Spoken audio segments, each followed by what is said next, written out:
All right, we're here for the big night of, day for them, but night for us, Hong Kong International Racing. 4 Group 1s. Real excited to go through these with you, Keith. I know you're kind of a Hong Kong aficionado and hope to learn a lot. And hope you can share, I know you can share a lot of great things about Hong Kong racing with the audience. Yeah, excited to be here. This is great. And so we got the Group 1s coming up later. Race 4, the grade 1, the Group 1 Vase, the Hong Kong Sprint 4 and 5, races 7 and 8, the Mile and the Cup. So pretty dynamite fields, and we'll get into those in a minute. But why don't we just jump right into it? So we've got the first race at Sha Tin here coming up at 5 minutes, and what kind of things do you look for when you're playing Sha Tin and in a race like this coming up? Yeah, so the first thing I recommend people do if they're not experienced playing Hong Kong is there's kind of critical background information. You need to look at the weather for one. They're 12 hours ahead. So you need to be aware of what's going on there. And it's currently sunny. It's high 60s, so it's actually quite cool for Hong Kong. And the other thing you need to know about today is that we're at Sha Tin, which is the American-style oval course. And they're actually running on the Turf A course, which is historically, statistically, a very fair course. So you don't have to worry about a lot of the extreme biases you'll see at some of the courses at Hong Kong and adjust for it. So it's a pretty fair course in terms of the post positions. And when I'm going through a race, so I'm primarily a computer player. But in a race like this, if I'm actually going to look at it deeply and analyze it, I'm going to do 3 things primarily. I'm going to look at the pace scenario, honestly, and then I'm going to look to see what the first time starter, like how many first time starters are there any in this race, which there are 2. And then I look and see what the model spit out in terms of its expected probabilities of winning and what the off odds are likely to be. And so in this particular race, we have a few minutes to go. I'm just going to give you a quick rundown of what I'm seeing. So the pace looks like it's going to be on. So my model spit out 2 horses that are likely to lead. Happy Park is likely to be the sole leader given its early speed advantage. And then Run Timing, Run Timing is the 3 horse, has a very wide draw, but is also very fast. So I'm expecting that horse to be able to clear and get over. And then one of the strongest horses in the race, Mr. Energia, he's a closer. He's got Zach aboard. So there's I feel like the pace scenario of this race is going to revolve around these 3 horses. Happy Park will likely clear. Run Timing, it's going to be a question whether or not that it clears. And then Energy is going to be Mr. Energy is going to be back, probably mid-pack based on its early pace figures.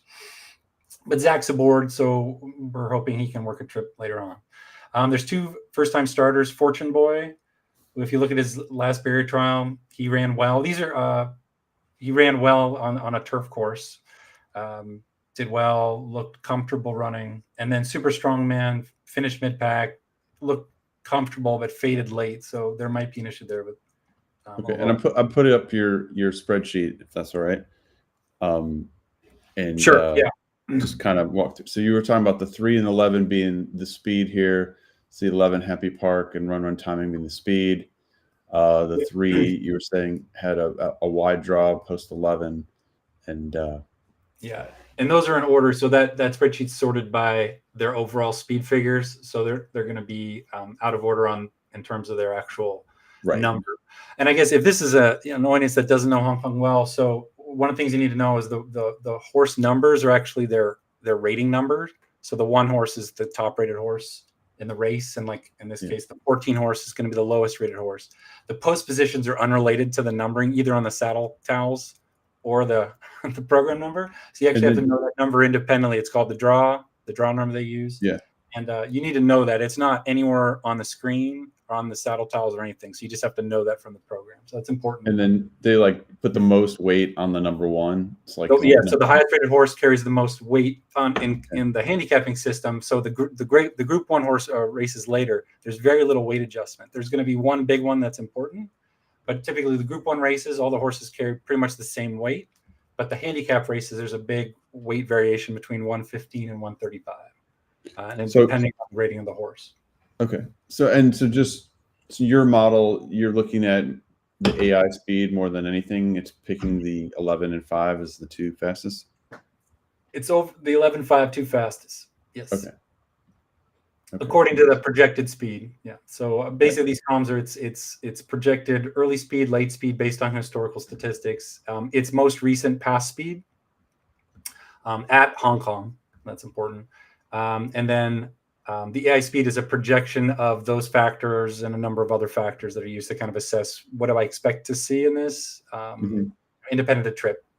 And then we do odds and win probability, which are like to compute your fair and off odds. So it looks like the 11. Oh, I should switch back to the video here. Let's see. Yeah. So the most likely winner is going to be Happy Park, according to my model. And then Mr. Energy is also competitive. They're running. Yeah. And so I was expecting Happy 11. Park. Yeah. Sorry. He did not clear. So the 11, he's second. And then He's the second. 7, his Lucky Blessing got out well.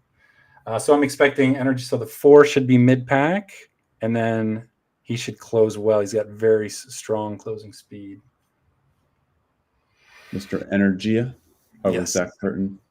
Zach's aboard. So Zach Purton's like the Irad Ortiz or the Flavian Pratt. He might be that and then some. He's the dominant rider. Here we go. Here's the 4 coming late. He's the dominant rider. He's brilliant and athletic and very experienced. He's closing in. He's within like 30 wins, I think, of the all-time most wins at Hong Kong. There's the 4. Is he gonna get up? He's gonna get up. Gonna get up. Oh, he missed. So was that 11.5? I was watching the 4. I didn't see it. It looks like 11. 11.5.1. 11. Oh, it was the 5, not the 4. It was 11. It was Brilliant Express. So the 2 it went 11.5, just like the speed figure said. Yeah. Awesome. Yeah. Very nice. And I bet the 4 to get up late. That was kind of my play. Okay. Yeah. The closing speed dominate in this one just because of the way it was going to break. So the 11 was 6-1. The 5 was 5-2. 1 was 9-1. 4 was 4-1.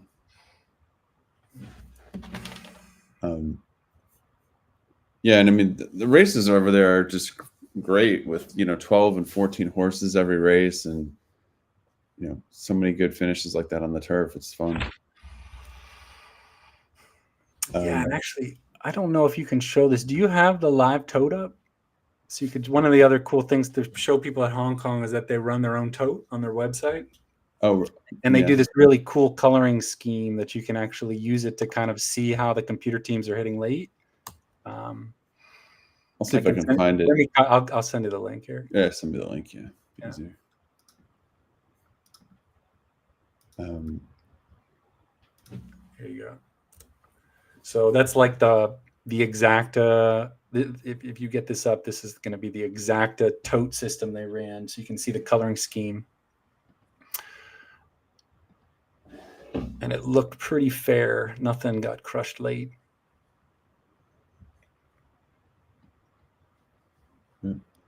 It hung on me. Hold on. Let me refresh it. It was there when. There it is.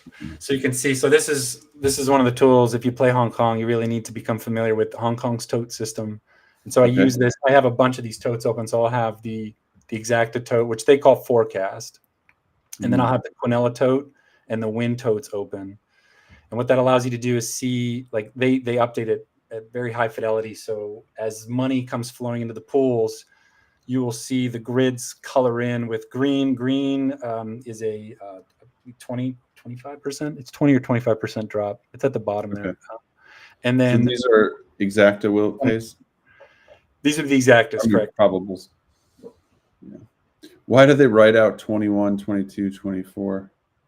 Where are we seeing that? Those big squares under the 5. Yeah, so that is the probables. So the red is the favorite. I guess that's the lowest. Yeah, it's the lowest odds. Oh, okay. And then I guess that was a brown. So this is red color. So the 21 is a red. That's the lowest combination on the board. All I of the see. green will pays are combos that dropped within 20% in the last few minutes. Okay. And then there's a brown one. You can see that 98, that it's a 312 combo. Okay. That's brown. They call them green lamping and brown lamping. So that combination dropped 50% in the last few minutes. So Okay. it got late. For some reason, my browser wants to kick it out after 30 when it tries to refresh, probably. Okay. But that's interesting. So basically, they're showing you, even though there's so much money in their pools, they're showing you like as the late money comes in where it's going. Correct. And if you go to the win, if you click on the win place on the left and click on that, you can actually see the total pools at the bottom. So if you scroll down to the bottom, you can actually see the total. That's where the cumulative wagers are. You can see how big the pools are. So these are in Hong Kong dollars. If you're, I'm looking at my own here. Yeah. So like you see something like 29 million Hong Kong dollars. Mm-hmm. So if you multiply that by, basically it's 13 cents on the dollar. So you can kind of divide by 10 and then multiply by 30%. So something like 3 million and then another. So $4 million US in the win pool. Wow. Yeah. So, that's pretty and solid.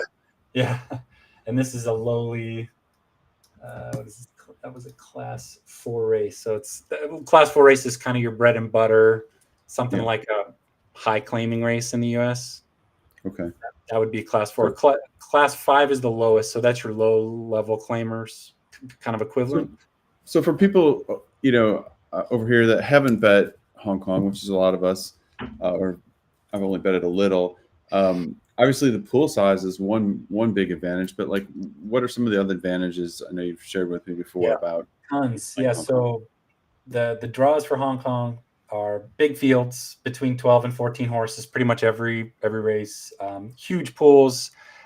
I've done the math. It's basically equivalent to like Breeders' Cup Saturday and then some on just random days. Today is a big day, so they're going to go way over that. They're going to probably be near Kentucky Derby levels today. But a typical race day at Hong Kong is, it's Breeders' Cup Saturday and then maybe another 20% size pools, enormous pools. So those are big advantages. The data is free. So so you can get the data, you can get the PPs all for free. Mm-hmm. Everything's on their website. They have another huge advantage if you're not a computer player and you're a pencil, like a red pen capper, is that there's almost never any scratches in Hong Kong. Scratching isn't allowed. So the races are run as carded without exception, except for things like gate scratches where a horse maybe kicks in the gate and gets a little injured. Less than 1% of horses scratch. The races are run on the surfaces carded despite weather. So even if it was pouring down rain today at Hong Kong, monsoon pouring rain, they would still be running on the turf. The courses are designed to handle huge amounts of rain because of the climate. And then again, the class system is one of the big draws, just how they run races. So today's card, there's 4 Group 1 races, which are pretty unusual in Hong Kong, where they, have these kind of unrestricted, bring in all the top horses around the world to come race. But the other races, like the one we just watched, is one of their handicap races. So they use a class and weight penalty system where they group. So essentially how it works is the Jockey Club, Hong Kong Jockey Club, employs a bunch of world-class handicappers. Those handicappers' job, it's a team of handicappers, is to assign rating points to those horses, which are a measure of their kind of innate ability, like how they expect the horse to perform on the track. And then that number becomes their license to race in Hong Kong. So they can enter, let's say a horse has let's see, in this race, they were this was class 4. So let's say a horse has like a 55 rating. They would be eligible for a class 4 race because the limits of a class 4 are 40 to 60 rating points. So any horse that has a rating in that range is a class 4 horse. They can only run in class 4 races, and they can't run in any other kind of race. And then let's say class 5 is 0 to 40. 4 is 40 to 60, 3 is 60 to 80, and then 2 is, let's say, 80 to 100, but they vary at the top end sometimes to capture different horses to make sure they can get in. They'll go like 85 to 105 or something like that, or 90 to 110. And then class 1 is the highest level handicap race. That's like 100 and over. I think the top rating point is 100. The top of the scale is 140 points. That's like the maximum that's theoretically possible. So that's how typical races run. So within a class, you'll group horses by their rating points, and then within the race, once you have all the horses entered, they rank them highest to lowest, and then assign weight penalties. So, for instance, in this race, like we were talking about, the top rated horse, the number 1 horse was Happy Park. Happy Park carried 127 because they had a rating of 51. And the lowest rated horse, the 14 horse, was Fortune Boy. Sorry, I'm looking at the draw. Sorry, I'm looking at the wrong number here. So the top rated horse was City Thunder, excuse me, which carried 132 because they had a rating of 56. And then the lowest rated horse, 14, was Day Victory. They have a rating of 44, so just above the lower limit, and they carried 120. And so all the other horses intermediate to those horses carried a different amount of weight, between 132 and 120. And they use that as a performance penalty. They're basically trying to penalize the horses so that they all have effectively the same ability to run. They're trying to create very close races, very close finishes. So they're aiming for like the middle horse, something like Sonic Pursuit has a 52 rating. They carried 128 pounds. So that would be considered like the par level for the race, and all the other horses are adjusted to be close to that. So you get that essential, the speed of that horse. So that's cool. It's like the old, excuse me. It's like they said the old days, they used to do, handicap races here, and Kelso would carry 136 pounds and stuff like that. And it's like, now nobody does that here anymore. Right. You don't see those big weight fluctuations. I mean, that's before my time in racing, but I guess there's downsides to doing this, in that, the better horses, are penalized. But what's nice about Hong Kong is that handicapping system only goes up to a certain level. And then once a horse is truly elite, like you'll see today, they escape the handicapping system, and then they go into a graded stake system where all the horses carry the same weight. Right. And so then it becomes for the truly elite horses, they want the truly elite horses to run at their ability. They're not trying to create like the most competitive races. And so you'll see that today they're all the horses are carrying the same weight except for the fillies, which is a very uncommon thing to see a filly at Hong Kong. Almost all the horses are geldings. So the best of the best compete on equal footing. And then, so like we're talking about weight, we've talked about that a lot. Some handicappers look at it, some don't. I traditionally hadn't looked at it a whole lot, but we were talking about that, and you were saying, we've obviously done some modeling and stuff, and you're saying you can kind of equate how many speed points per pound, or how many pounds is a speed point, that sort of thing, even for U.S. racing, right? Correct. So I did an analysis when I was working on building out a tool for Hong Kong.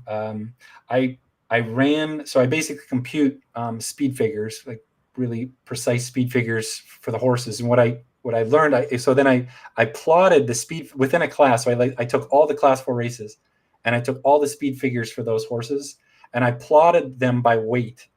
And what I found amazed me, it was that if you look at the average speed of a horse in a class 4 race, it does not vary by weight, because the handicapping system is designed to penalize the horses in such a way that they all, in expectation, run about the same speed. And you can actually see empirically that it works. So the handicappers are so good at Hong Kong that they know how to make these very precise adjustments to the horse to adjust their rating, to modify the weight they'll be penalized with, or the level they're running at. And so when I saw that the handicapping system worked that accurately, then you immediately realize, well, if I adjust for weight, then I actually see what the horse's innate ability will be. Right. So you build the speed figure and then adjust for the weight, and you'll see clearly that the top ranked horse is faster, but the weight penalty is actually diminishing some of that advantage to create this really competitive betting product. So it's a perfect system. They did a great job of the way they organized it. And the handicappers are very accurate. They make appropriate adjustments. And so another thing you'll see in this particular race, there were 2 first-time starters. They start with a rating of 52 in the system. Okay. So first-time starters race with experienced horses. They come in. Yeah, that's crazy. Never run a race before, and they're running against, like I'm looking at race 4. There was a horse. So run timing had 12 previous starts, and I don't know if I have to see if he had wins.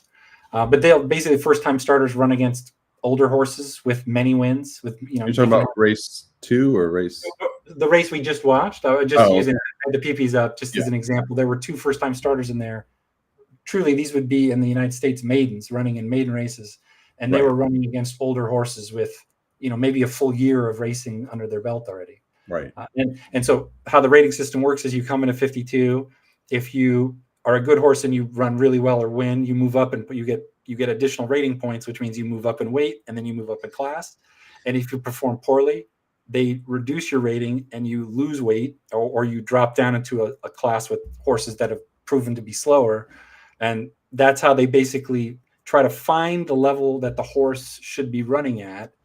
And then that they basically reach this equilibrium where they're competitive kind of for the duration of their career at Hong Kong, which is but first time starters, you can have like Kai Ying Rising was a first time starter maybe a year ago, and now is 127 rated horse, and it's probably the best turf sprinter in the world.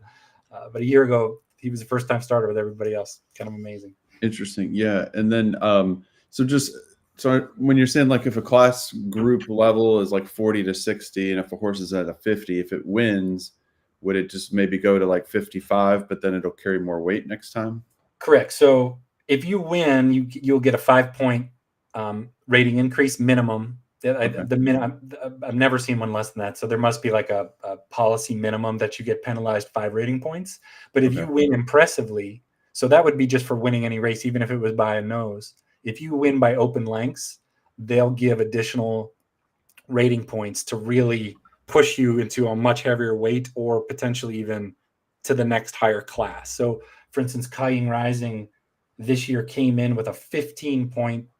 The first race of the season, he had won so impressively the last race of the previous season. He got a 15-point rating increase, which is an enormous increase, the biggest I've ever seen for one victory. But he won by like 4 lengths, which just doesn't happen in Hong Kong. So that they're basically trying to find his level, and he's just kept winning, and they keep pushing his rating, and they still haven't been able to find his top yet. I want to pull him up here. I was looking at him earlier. So this horse is 2 to 5 on the morning line. Yeah, he's 1 to 9 right now on the tote, which is nuts. Yeah. Kai Ying Rising, and so he's 8 for 10 lifetime with 2 seconds. That's pretty strong. Yeah. As a nose, I think his first, he lost early, and I think they were just trying to figure out how to use him. So, he barely lost in the 2 losses that he had early. He ran, I believe, second both those times. Is very competitive. He's an elite horse. He has early speed, late speed, high cruising speed. He's the best jockey. He seems to be very calm, can relax, there's been no weakness yet, so they just keep pushing up his rating. And today this is the highest you can basically do at Hong Kong. So after that, who knows what they're going to do with him. Yeah, that's crazy. And then if anybody wants to get a bet in, we've got a BetShare that we put together. It's on Horse Racing Nation. And there's the article about an AI play for Hong Kong. And then we've got a trifecta with the one Kai Ying Rising on top on a trifecta wheel. But you can get in. I think the shares are $2.50 a piece. It's like a $10 trifecta wheel, but if you want to just get in for $2.50, you can. So why don't we talk about the sprint while we're on it? And you were saying that typically the Hong Kong sprinters are pretty tough, and some of these others shipping in don't really compete that well. Yeah, so Hong Kong is known for its turf sprinting. The vast majority of races around Hong Kong are one-turn turf sprints, so they really optimize. The owners bring in horses to be optimal for that kind of racing opportunity, because that's what they get mostly in Hong Kong. So Hong Kong sprinters up to a mile, they're elite. We had currently in Hong Kong, there's a really elite 1.25 mile horse, Romantic Warrior, which we'll see later today as well. But I would say among the Group 1s, the Hong Kong horses in the sprints, so the shorter up to a mile, are going to be hard to beat. That's what they're imported for. They train for that. They race for that. The jockeys know how to race at that distance on this track, right? So they're going to be very difficult to beat. I think where the shippers are going to have a chance is in the 1.5 mile race, the 2,400 meter race, where the The Vase, yeah, the Vase. So the Australian, European horses, they can compete at those longer distances because they have a lot more opportunities to race in their home countries at that distance, and they get good competition. I believe, and I'd have to pull up the number from the database, but they might only run maybe 10, 2,400 meter races at Hong Kong in a season. It just doesn't. Oh, Those long distance races just don't happen very often. so it's more about the shippers. There's gonna no I would balls. say- yeah, he's unfortunately had to scratch Yeah, due to a too bad. fever. Yeah. I was really interested. I would have liked to seen how a U.S. horse stacks up. We don't get many U.S. horses running in Hong Kong. It's pretty No. unusual. What do Most you of the think- shippers are Japan and Australia, and then some Europeans as well. Yeah. Do you think anything of this Starlust coming from the Breeders' Cup Turf Sprint? I looked, I did some Googling, and people are really high on this horse based on the Breeders' Cup performance, but the numbers just don't look good based on the modeling. So we'll see. And I actually I was looking at European fixed odds markets too to get a sense for that. So my modeling is pretty weak on the group ones, only because they're infrequent. I don't have a lot of data. So when I'm kind of handicapping these high profile races, I use other sources and I kind of do a more human mode version of it. Right. Yeah, it's hard to have speed figures from all different continents and to merge all that data. So I was looking at fixed odds from Europe. I was looking at, I follow a lot of international enthusiasts on Twitter and just trying to see what they thought. And they, people think he's being overlooked in this race again. So is this you mentioned this 9, the Japanese horse Santono Rave, however you say it, Reeve. Is this one of the better Japanese ones or one of the better shippers? Yeah, so and we're looking at this is 5, right? So the way that I see this race is the Hong Kong runners are going to dominate. I don't see any shipper being competitive except for potentially, again, looking at discussion online, watching the replays, like the horses has a chance to get underneath. I just think that race 5 it's Kying Rising by open lengths again, unless Purton fails to stay on board or something happens. He gets thrown off. Like you said, he's 1-9 right now. So and I mean, I imagine their limit is 1-9. They can't actually go any lower. It's 1.1 on Hong Kong odds. So he might even be lower than that if you actually looked at the pool and calculated it, something like 1 to 15. Okay. And then it's everything's for underneath. And so I think this actually the betting in that race is very interesting. If you look at something vertical, which is what we set up on the BetShare, underneath you have. So these horses have all run against each other before, and it seems like Helios Express is probably the second choice in this race. He's the best. What number is that? That he is the 12 horse Helios Express. Okay. How Deep Is Your Love? So Helios Express, it's John Sy, these two. Hugh Bowman aboard. He's probably the second best jockey in Hong Kong. So Zach Purton's clearly the A jockey. Hugh Bowman and Karis Teeton are the B jockeys. They're the elite of the other. Those 3 are kind of the top guys. But we have some elite international jockeys in Hong Kong today. So McDonald, some say the best turf jockey in the world, is in town. Ryan Moore is in town. I don't see him in this race. So he's not aboard any horse in this race. But those are the big guns. And so I expect Helios Express and How Deep Is Your Love to do well, probably for second and third. And then I think underneath you might get a little bit of, it would be wise to put a little bit of Satono Rev underneath for the third. Some people were talking about Starlust. I don't know. They don't add up. But again, I only have really, really good information on the Hong Kong runners in my model. So that's all right. that's So we should probably talk about this race that's coming up. 6 minutes to race 2. Really interesting race again. So this is where so these are the kind of races that are fun for me because the modeling kind of gives 2 clear paths. And then you kind of have to think about, reason about, like, how would I bet this? And it's really a human decision you have to make. So so what's interesting, there's 2 speed horses, kind of elite speed horses that are both drawn very wide, Packing Angel and Legend St. Paul's. Okay. And then there's another speed horse, Dragon for 4 C's. That is inside, I believe it's the 1 or 2 post. Yes, 2 post. Yeah. And it's McDonald's aboard, so a really elite jockey. And so what I think it's going to happen is Dragon for C's, based on the numbers, will lead.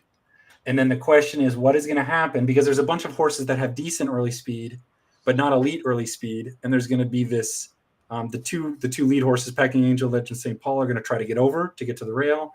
And the question is, how well do they jump? There's going to be this traffic jam for like the 2nd and 3rd ranks of the race. Okay. And so it goes 2 ways. So if so their speed advantage, so I'm saying those 2 horses' speed advantage is slim enough that they may not clear, and that'll create chaos. And what I think would happen is, if that's the case and those 2 horses don't clear in that traffic jam, Legend St. Paul, which is the overall favorite, most likely winner in the race, has a reduced chance. I think Packing Angel, if he doesn't clear, has no chance. And then another horse will be elevated by that scenario, which is Jubilant Winner. Okay. Who's probably going to be in the 2nd, 3rd rank and is a closer. So because of his post position, he's going to be well positioned. He has closing speed. So that's really this thing. If the 2 speed horses clear, it's going to be Legend St. Paul's almost certainly. If they don't clear, then I think you could get a value play with Jubilant Winner. I think he's going to be 8-1. Let me see what the tote. So I predicted he'd be 8-1. He's right now 7-1. So that would be my, and you kind of have to decide between those 2 possible scenarios. And it really depends on, you have the 2 elite jockeys on those wide draws. They know what they're doing. Can they get there? It's really a coin flip. And then if they get there, it's Legend St. Paul. So that kind of doing the calculus in my head and looking at the odds, I'd probably, Legend St. Paul's is probably a fade just at the price, 5-2 right now.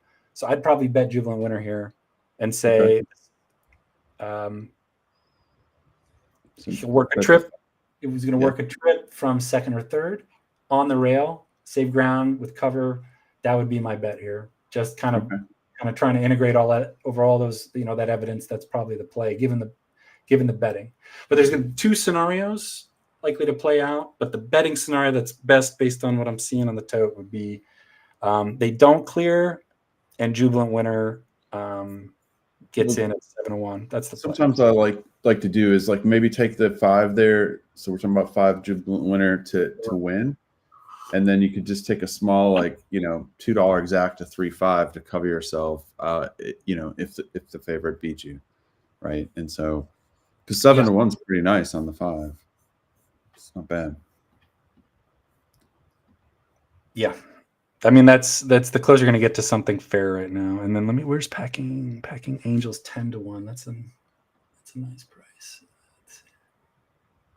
Yeah, and so I had 9.5-1 as my. Okay. I'm not looking at the same. I have to make sure we're looking at the same thing. So I have Jubilant Winner at 8-1.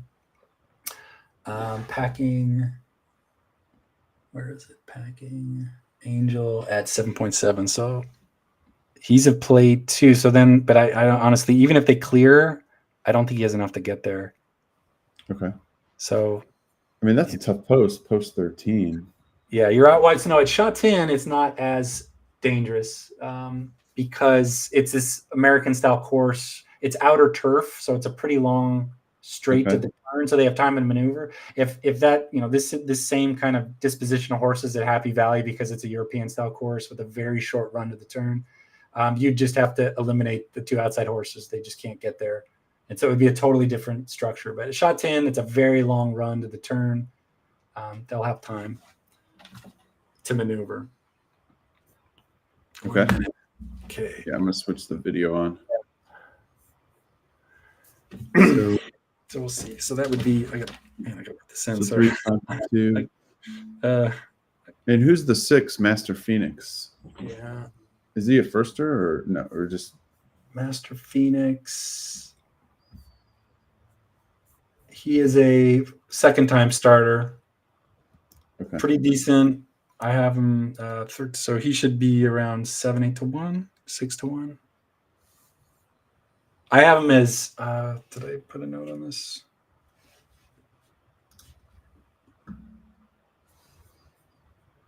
Okay. So yeah, so he closed from way back. So he's a second time starter. So the model doesn't have enough. I don't know why his pass speed's not showing up, but he doesn't have enough data to actually do a proper projection. So I'm using baseline numbers. I mean, that's a pretty good late money on him at 7, or well, I don't know if that's late, but he's 7 to 2, right? For a second time starter, seems good. Ran well. This is a class 4 race. Yeah, 1 previous start.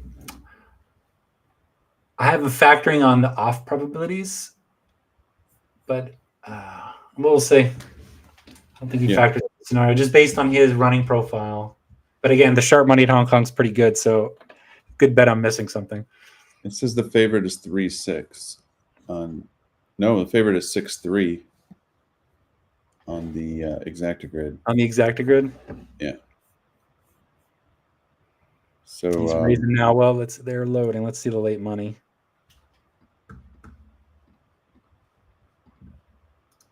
So they will hit. I mean, Hong Kong's like, even though the pools are enormous, there's a lot of computer teams there, and they do hit the pools pretty late. But it takes an enormous amount of money to move the odds in the win. Let me look at the forecast. There they go. All right. So let's see. Are they going to get over? He's trying. You're talking about the post 13? Yeah. You're talking about the 7? Yeah. 3. And the 6 made it. 7 didn't get there, so he's out. So Zach is just that good. So that's the 3. The other one. Sorry, that's not Zach. Zach got beat. He didn't break. Yeah. I'm watching your feed, so it's a little laggy, and right. I'm having a hard time seeing it. Yeah, there's 2 feeds. Is it the left? Is it 10 on the lead? Or the 10? 1? Yeah, it's the left. Okay. Yeah, and they use same colored saddle towels, so you really have to know the silks. You kind of have to. So the 3 is looking good. He's powering home here. Well, no, he's. Oh no, was that the 12? It's coming back. Looks like the 7. Oh, maybe. Yeah. I can't see it. Looks like the 7. So Zach, wow, 7, 3, 2. Wow. So there goes. Yeah. So the model's pretty wrong on that one. I have powered away. Impressive. So he just dominates the jockey colony there. Dominates. Yeah. Zach Purton, huh? Zach by a mile. Like I said, he's gonna be within the next month or maybe 2 months. He's gonna be the all-time best ever in terms of wins. All right. Nice. Yeah. He started talking about retirement, so it might open things up a little bit when he goes. Hugh Bowman is also fairly, he's an older jockey, so those two could be going towards the end. And then Karis Teeton's young. There's a bunch of really great young jockeys. They're a step below, and they don't get the best horses. So it'll open things up when those two finally retire. Yeah. Cool. Just forgot about the comments. So yeah, if anybody has questions for Keith in the comments, fire away. Yeah, Moscow Flyer says Starless has improved, having better ground, ran an amazing race in the Breeders' Cup, and Russell Ryan is a good jock. 40 to 1. 7-3.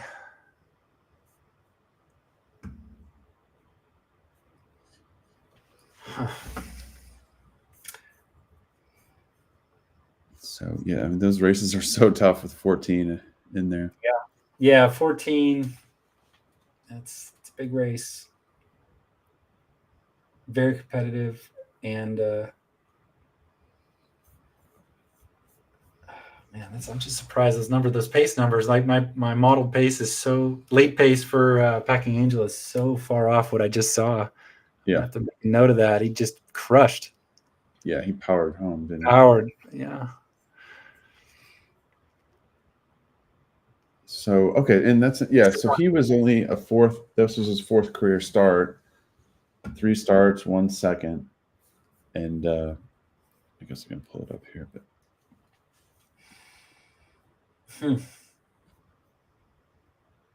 Yeah, I just don't see. Wow. There's Pecking Angel. And what they get all these barrier trials. I mean, how would you? I mean, is it like a training race, but they don't necessarily try that hard? They don't. It depends. I mean, barrier trials are very hard to analyze. They run. So they mix the jockeys up, so they're not there. The horses aren't there. So one of the major uses for barrier trials is for health and safety reasons for the horses. So the stewards and the vets use the barrier trials as ways to make sure that a horse is safe to get back on the track. And they've had an incident like they bled or they were lame. The vets, it's kind of like part of their prescription is they get medical care. And then one of the issues is you have to run well. Say, if they have a lugging in problem, make sure that they fix those problems, or they've been injured, make sure that they look comfortable. So that's a big part of what barrier trials do is they're part of this, just make sure the horses are ready to go. And then they do use them for fitness. They use them to check if first-time starters are actually mentally ready to get in there. Okay. Can they relax? Can they follow instructions well in a big pack? So they're not necessarily trying to win. There's no incentives to win the race. Like there's no monetary incentives to win these training races. They're really they're kind of structured exercises with racing situations. It gives everybody, the jockeys get a chance to train making racing decisions. The horses get to train making racing decisions. You can use I think it's important for first-time starters. It's really all you have. So you see how they. It's hard to make a horse, a fast horse, lose to other horses, right? Yeah, well, you don't see them. They're not. Yeah, if a strong horse gets in the lead, they're not going to just open lengths on them. They're just going to cruise they don't even care if they lose. But you can kind of see what you'll see is there was clearly some kind of plan for the race. Did the horse do a few certain things, right? Did they relax? Did they show that they could burst late, right? Like there's a plan for the training exercise, and then they try to execute the plan. And you'll see the comments there. The comments are really like almost, did the horse meet the expectations of what was expected for that practice? It's like this horse, like they don't they run a lot of them on dirt too. That's the other thing is they run on their all-weather surface. They do some barrier trials on turf, but I would say the vast majority are on the all-weather to protect the turf course. So again, it's not even the racing surface that they're going to be on Showtime. It's tough. It's tougher to gauge there than even maybe in the US what the workout intent was and what you can glean from it. I do watch them for first-time starters because that's all you get. I don't really get any data. Well, there's two kinds of first-time starters in Hong Kong. I should clarify that. There's the truly maidens that have never raced before, and then there's also older horses or the race experienced horses that they import after they have a few starts, and we're going to see some of those coming up. So in the PPs, it'll say like they've never run before, but that means they've never run at Hong Kong before. But they won't have necessarily the 52 class rating because the handicappers do use their observations from the horse's previous races to determine what their proper rating level should be. Yeah. And so that's a clear sign. If you see a horse that's not in a class 4 race, that doesn't have a 52 rating, that doesn't have any PPs, they were purchased and imported as an experienced horse from abroad. That's interesting. Tell everyone about, you were telling me how the jockeys, do they have a plan from the connections, like we're going to go to the lead or whatever, and then they can go called into the stewards if they don't ride according to that plan or something? Yeah, so stewardship in Hong Kong is bananas. It's unbelievably punitive. So and they really keep a tight leash on all activities. So kind of you understand, like Hong Kong, the Jockey Club owns the entire ecosystem. So the vets are employed by the Jockey Club. The stewards are employed by the Jockey Club. Everybody's on the same team. There's no mixed incentives. The jockeys are even essentially licensed by one entity that's covering all of the monitoring of the racing. So one of the things they do is the stewards. So the horses are expected to run to their optimal racing profile, and if they do not do that, there are questions about why. And so you'll see, even in a race where there was no inquiries, there was no jockey objections, everything on the course looked normal. You'll see in the PPs these transcripts of it's almost like courtroom transcripts of the jockeys are brought into the stewards, the room where they have all the TVs. It looks like a courtroom. It's actually like wood. And there's like a chair to sit in and a jury. And they're like, what just happened? Like, why did that horse not, particularly if it's like a speed horse and you're supposed to send, if the horse doesn't send, that's a huge problem because it messes up the entire structure of the race. Like, why did it happen? And you'll see they interview the jockey. The jockey said, I was instructed to send, and the horse took a bad step. I didn't get there. So therefore I took back, I settled, tried to save ground. And then they independently asked the trainer if that's what you told the jockey. And their stories better line up. Like they basically make sure that races, the jockeys are running to instructed profiles of the race, and that the determined profile of the race matches what the horse should be good at. Like they actually kind of investigate to make sure that the horses are being used optimally to kind of maintain the integrity of the product. They want the races to be run correctly based on what handicappers would expect. And and everything is transparent. Like all of that information, maybe not all of it. Summaries of that interrogation process are actually listed in the PPs. It's under, if we went to it, it'd be like, there's a section of PPs for extenuating circumstances, I think is what they call it. Yeah, and if anybody needs, there are free PPs on Horse Racing Nation. If you just go at the top navigation under betting, go down. There's you can navigate to free PPs. There, it's along the top. It's exceptional factors, I believe, is where they. No, that's not it. They got put in detention and got past incidents. Yeah, so it's past incidents extract. That'll be where it's listed after the race. Is that on the horse's PP or the jockey? Yeah, well, it's all linked. Everything's like a web based. Yeah. And they tell you. Yeah, it's kind of like Trip Notes. It's kind of like Steward's Report. It's kind of it's a different product than what we do in the US, but it has all of the detailed information in there if you want to take a look at it. So the other thing is there's vet reports. That's another big thing about Hong Kong is that the vets are controlled by the Jockey Club, so they do scope the horses after the race looking for bleeding. There's no Lasix supplied at Hong Kong. And so you get information on that and can track when horses are bleeders and if they've recovered from that. And, it's all in there. Amazing. Talking about the jockeys, Matt Bickey says it's fascinating. There's 20 races a day where the jockey efforts are mystifying. I completely agree. I think in the US we've just got, especially on the weekends, there's so many tracks running. The jockey colonies are spread thin, and you've got young jocks coming up the ranks, and it's just kind of all over the place. One of the things when we ran some data on jockeys in the US, if you imagine in US dirt racing, it's mostly speed, right? So you're just kind of taking your horse and you're sending to the lead. And so most jocks, are pretty capable, can do that even if they don't have a ton of experience. And where we found is, where it starts to really kind of separate, the top jocks from the rest is, the two-turn races, the two-turn, your turf routes, your synthetic routes, to some extent your dirt routes. Those can be a little bit more speed. So it's kind of interesting. But yeah, there's definitely a lot of mystifying efforts from the jocks. I saw somebody asked if they have hyperbaric chambers. I don't think so. They do use pool work extensively there. It's in the PP. So if you actually look at their track work, it actually has every single pool workout they do is listed in there. Yeah. The kind of their workouts are very strictly regulated, and so everything's reported. But I'm not sure about. I'd have to. I don't know. That's a good detail. So let's jump ahead to. Let's look at race 7. Let's look at the mile. Just kind of want to. Yeah, the mile. Go through some of these different ones, and it So seems like you're skipping to the 7. So this is Yeah.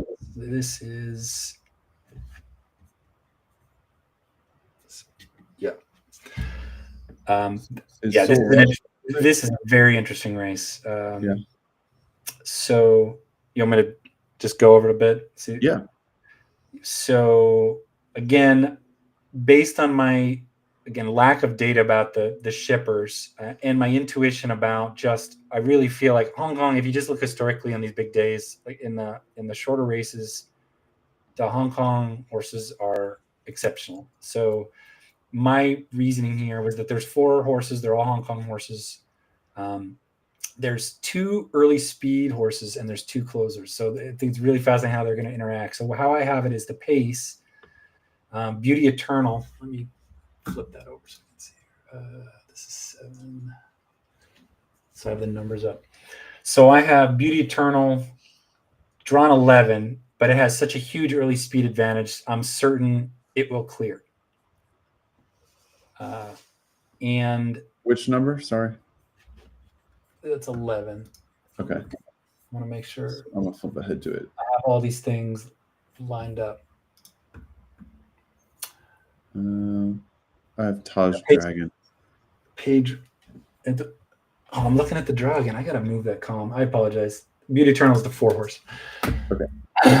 So the 4 horse Beauty Eternal, Zach aboard again. So he just this horse has a huge gap in early pace ability, and he will clear. But I don't think he's actually a contender overall. That's just going to be the lead is going to be him on the rail, and then there's 4 other horses. So I have Chang Chang Glory, Voyage Bubble, Galaxy Patch, and Soul Rush as who will be competitive. Chang Chang Glory will be close. So he's a early speed, and he has a inside draw, and then Voyage Bubble is just elite speed. He's outside, but I feel like he will be able to cross over. So you can think about your leader is going to be Beauty Eternal at kind of the first point of call, and then you're going to have the next rank is going to be inside Chang Chang Glory, outside Voyage Bubble, and then 2 other horses, Galaxy Patch and Soul Rush, had poor early speed, but they have dominant late speed. They're going to be buried, and the question is just how far back and can they work a trip? And if you look at Soul Rush, so okay. Yeah, Voyage Bubble's in the 5, right? Voyage Bubble is 5 post. Yeah. Okay. So oh, sorry, do I have those backwards?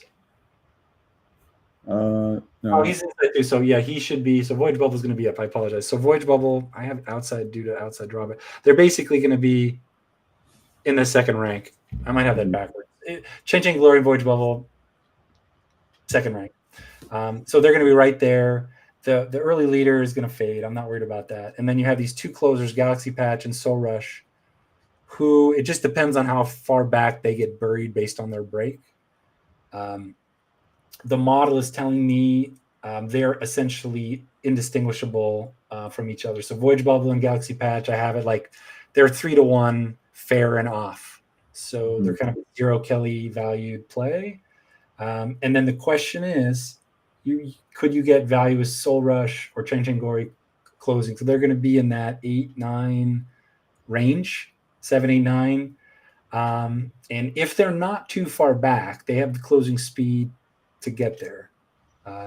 So Soul Rush is coming in from Japan. And which ones are the international shippers? Are most of these from Hong Kong? Sorry. Those horses are all, if I have data on them, they're Hong Kong horses. So look at the ones from Japan. It looks like the 3 is from Australia. Lugal. The 4 and 5 are from. Am I looking at the right? Oh, 7. There we go. The 7. Japan. It's from Australia. Yeah. So I like that. Cool. I have So their data flowed through the system, which means they run to Hong Kong before they had to. I wouldn't have their data. Got it. That makes sense. They've been there before. And yeah, so that's how I think it's going to play out. So it really is, it's a kind of a tale of these two trips. Do the early SPI guys, do they clear enough? Do they save enough to have enough left? And the model's saying probably they will. They're much more likely to win than these closers. But it looks like you're going to get neutral value. In fact, if we look at the current tote for 7. All right, and then Galaxy Patch is 9 to 5, and Voyage Bubble is 5 to 2. So really not, again, in terms of a Kelly performance, I wouldn't necessarily bet that. But Soul Rush is 6, and that's kind of outside the margin too. So this the sheet I have up now, is that the right one? I'm looking at I have another model that does. Right, I know you've got 2 for the Soul Rush is 6. So he's at the projected odds are what's matching the tote right now. Voyage Bubble 5 to 2. It's a little under. And Tino's bet way down compared to what the model said. Beauty Eternal is under bet.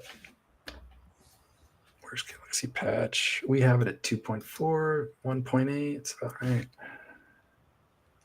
A little off. So there's something going on that the model's not accounting for. That's the public's telling us that my estimate of Antino is incorrect and it should be higher valued. And we have like another hour, and that might fill in a little bit, but there's already probably many millions of dollars in the pool, so that's a good estimate. But that's how I see it breaking down. So I would bet the way things are playing right now, I would probably bet Changing Glory to win. Really? Okay. Just given what the model's telling me his chances of winning are, if I trust my model, the way the price is, the way I see it playing out, I think he wouldn't be so far back that he wouldn't have a chance. I'd get a price. Karis Teaton's on board, so that's a jockey I trust. He knows the course. No negatives there, so everything looks good. It's just a matter of whether they can find space and if that price holds. That's how I would play it. Moscow Flyer says Lazard is a French horse that ran really nice behind Lake Forest from the UK that won a nice Group 2 in Australia last time out. Yeah, I was looking at that horse has speed too, that Lazard. I don't know if you saw him. Yeah, let me see here. Let's see. Put it back up.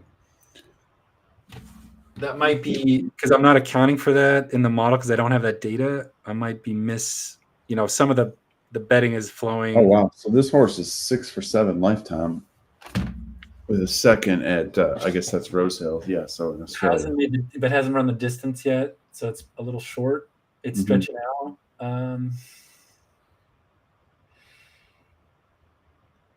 Second off a layoff. Still, it's pretty solid.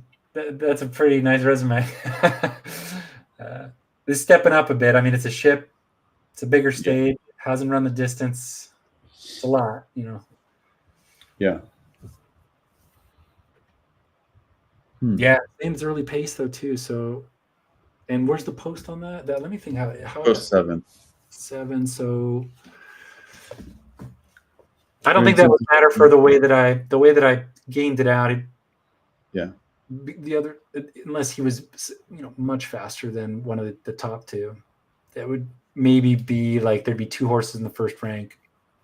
They have cover. Yeah, I mean he was in the lead in this 20-horse field in Australia. Is it 20-horse field in Australia? Yeah, 2 of 20. I mean, it's interesting. Australian races are wild. The 20-horse field. These races in February and January, these are like it's a regional track in France, and then it took off like a month or two, and then Deauville won, then stepped up to Longchamp, won again, going back to Deauville, and they're grade 1 in their summer meet, which is pretty impressive. Okay. Yeah, my experience again. My experience is that the shippers just can't compete. Yeah. At these, they really are elite at the longer distances. And but that's a good point. I mean, like these group ones are very hard. There's just so little data at that level, and there's not like standardized estimates of rating and speed that really are precise enough to make good models. So it's a bit of a guessing game on these bigger races when we're having all these shippers. Oh, this horse won the Prix Maurice de Geest, one of the Group 1s at Deauville. Yeah, and this is of the 4 Group 1s. I think this race and the race 4 are the harder two. I really think the 2 Hong Kong horses in the mile and the sprint are, or sorry, the mile and a quarter and they're unbeatable. Like Romantic War is just unbeatable, and Kiting Rising is unless something goes wrong where they clip heels or something, just the unknowns, which honestly at Hong Kong don't happen very often because you don't get random wild animals running onto the track and things like that can, or some pool of water. They just don't happen there. It's so well run that these uncertainties definitely are smaller in Hong Kong. So it's really the performances that will dictate the actual probabilities of winning, which is why I love it. And one of the reasons I love Hong Kong is it's a more computer modeling friendly environment because things are just precisely measured and nothing's left to chance. All right. So what's when we go back to the third race here, so that's coming up next. Yeah, Matt, we're just bouncing around trying to cover some of the Group 1s. But let's go back to this. Okay, race 3. Yes. So again, it's another interesting case where the speed was drawn wide. So I have the pace being on. So I guess I was not reading that off. So I have the pace as honest to fast, and according to my numbers, Young Superstar is dominant. Will easily cross. So let me go to 3 here. So he's in post 14. He's going to be able to cross just with the advantage he has. Dominant early speed. Yeah, it's pretty substantial. So he'll cross and be on the rail where he chooses to be. I guess he'd be likely on the rail in the lead. And then I have Victory Sky's not going to be able to get there. I'm probably caught wide at mid pack. And then Wonder Star will also be wide, maybe crossed to the 2 path. But they're not going to be able to get far enough ahead to cross over to where they want to be, and save ground. So, right. Fortunately, their draws just aren't going to work out for them. Wow, look at! I mean, that's crazy. Sorry, it's crazy. All the speed is in this outside draw. Yeah, and Savvy Brilliant, who's the closer in the race, is going to be buried, and he is at 9, post 9. So I expect him to be well back. And in this race we have, so this is an example, Class 3 race, but there's 3 first-time starters. And so these are horses that have run before. So they're not truly first-time starters. They're just first time running Hong Kong. And that's why they have ratings. So like 65, 64, 63. So the handicapper said, these are above average horses based on their performances wherever they came from. You're talking about the 6, 9, and 11? I am talking Halo of Success. So 6. Yeah. And I have Swagger Bro, the 9, and Sia. Yeah. And so I did, again, when this happens, there's not much you can do. So I watched their barrier trials. And the Halo of Success and Swagger Bro both looked like pro horses. They ran well. They relaxed. They didn't win, but they looked like they were out there to show that, yes, I know what I'm doing. They could maintain speed. They didn't get buried. Sia looked like they didn't have enough speed to keep up. So they're likely not, that may be overrated compared to the group they're going to be running against. So that would be my guess. I'm curious to see what that tote looks like. for your model, like so basically for pass speed, you have nothing on those horses, but did you like use a estimate for these early and late numbers? So in these, so these horses have nothing. So what I'm using, so I'm relying heavily on the rating. So the model, when it doesn't have any data, relies heavily on the rating, the jockey, the trainer, and kind of infers from historical evidence of similar types of, like, that's what it's doing. So again, when I see lots of first-time starters in a race, it depends on how many are in there. But especially these class 3s with first-timers, that can really mess up your modeling because these horses have potential, and I don't have the data to accurately measure them. Other than these, I'm relying on the Hong Kong handicappers to produce precise estimates, and that's typically, and they're good, they're very good. But we rely on other metrics to get really accurate measurements. So I might not bet a race where there was this many first-time starters. Because it just increases the uncertainty, especially since Savvy Brilliant. So my model has Savvy Brilliant as the most likely winner, 37% probability, at least this version, what you're showing. So this, I'm showing Sia. It looks like he's coming in from Japan, Arawa Park and Otaki. And so he was a fourth and first. But I guess to your point, the handicappers in Hong Kong should know how to rate it appropriately. They do all the homework to get that number correct. It's unfair if they don't do their job, a horse can get an easy win that just be right. So it's just unfair. And then if we look at these barrier trials, 3rd, 8th, 11th, it's not exactly inspiring. Yeah, but I watch them. They look comfortable doing. They look like the two. I say Halo Success and Swagger Bro looked like they were ready. They have the capability. They just were being exercised at a very precise, an elite level. That's interesting. Yeah, did not look good. He couldn't keep up. He looked uncomfortable. So I would say, and I'm looking at the toe, kind of can reflect. I'm getting some evidence. Swagger, there's some. Halo Success, 12. So kind of agreeing with that. I'd say a bit. And then I have Savvy Brilliant, most likely winner, but you would need 2-1.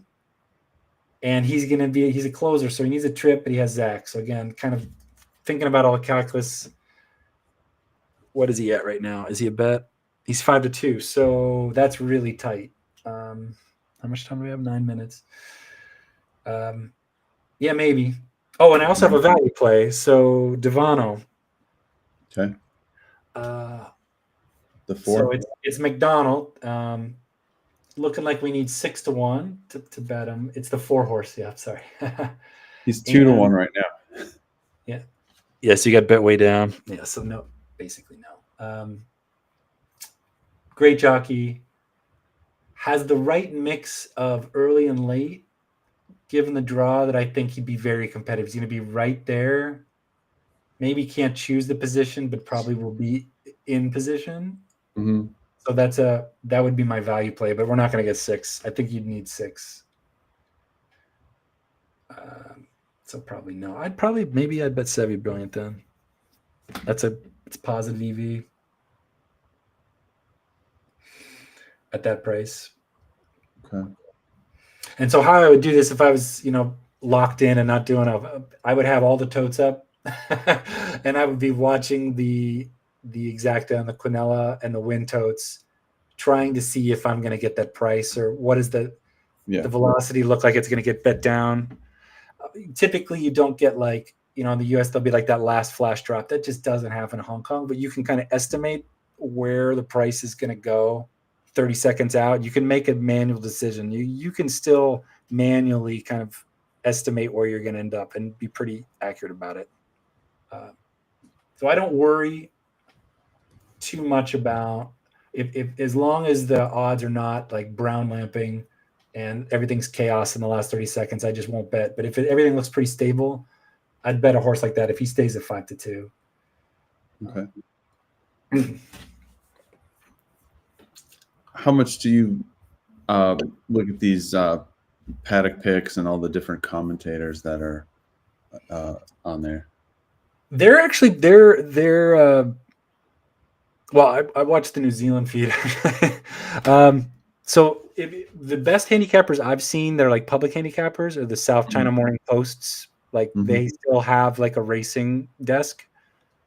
They have a couple guys on their racing desk that are really good cappers. Like, I mean, they track statistics, so you can actually see that they're not positive ROI, but they're beating takeout, and they're like in the newspaper and still beating takeout. So they're quite good. Have you tracked, Nick Sievers is asking if you tracked public handicappers in Hong Kong like you did in the US? I did, and I closed it down. And I could.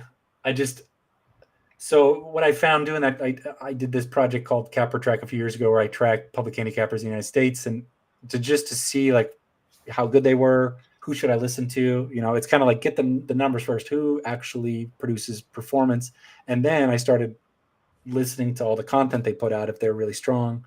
And it's just a lot of manual work. And what I showed is that my model, if I really get a good model, the model can beat the public handicappers anyway, other than a few exceptions. There's some really elite public handicappers that they don't put out a ton of picks, but their picks are really good. I will use their picks still, but it's really labor intensive, and a model that's well calibrated can beat them.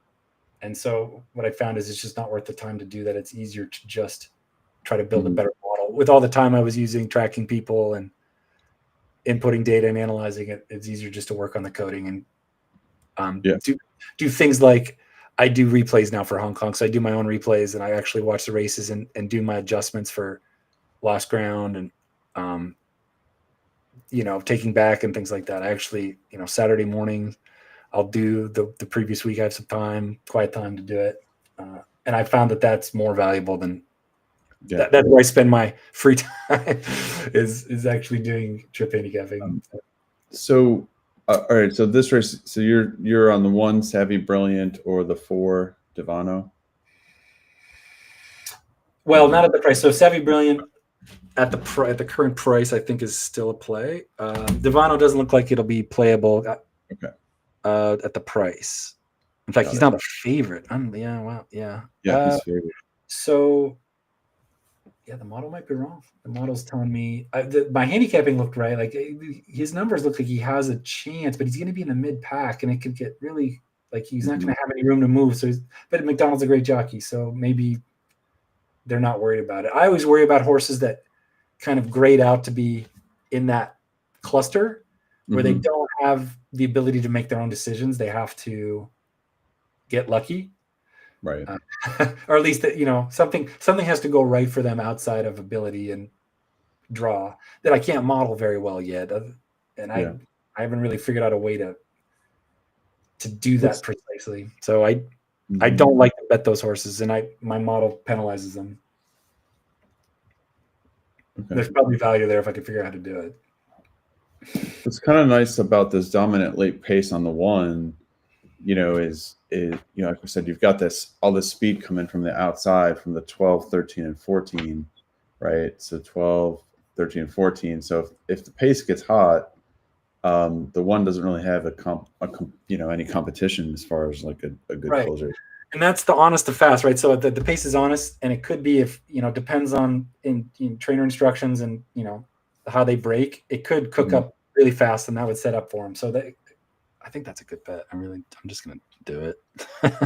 We're having fun. Yeah. Yeah. I was looking at the 13 as well, but he's 5-2. So like, I guess you're saying they're pretty sharp at Hong Kong. I mean, the odds are pretty accurate. And yeah. These are, I mean, it's the original CW track. So there's, again, they have guardrails in place, but the prices are going to be efficient in the end. In expectation, I mean, it's like everywhere else. Like in expectation, if you look at the applied probability of the odds, and then over large samples of horses, horses that are, based on their odds, 30% chance of winning win at exactly 30%. If you use a big enough sample. So, and that's true for all the odds. You can create a chart where you show like, here's the odds, and then you bucket all the actual outcomes of the races based on those odds, and you can show that the market gets it right, like, which is held true for. I mean, there's a little bit of this favorite long shot bias. I think there's even less at Hong Kong. They get it right, and it's amazing because it's turf and handicap, so these are very competitive races. But the it should be harder to get the prices right there because everything is. It's less, the horses are just less divergent in the distribution of their ability, but they still get it right. And part of that is because the data it's very precise data. It's very well curated data. So there's less noise in the data when you're modeling. And there's less data. They only run 1,000 races a year. So you only get maybe 10 to 15,000 starts. So there's less data as well. And they still do a great job. All right. Yeah. All right. Well, good luck, everybody. If you're down on let me see if they crush it. Number 3. Let me bring up the tote here and see what's going on. All right. See if I'm gonna go with that one. I guess we only got a couple horses left. Yeah, it's lighting up. You see a lot of brown lamping. Oh yeah. The 2. So we're seeing a lot of action for 2 for second.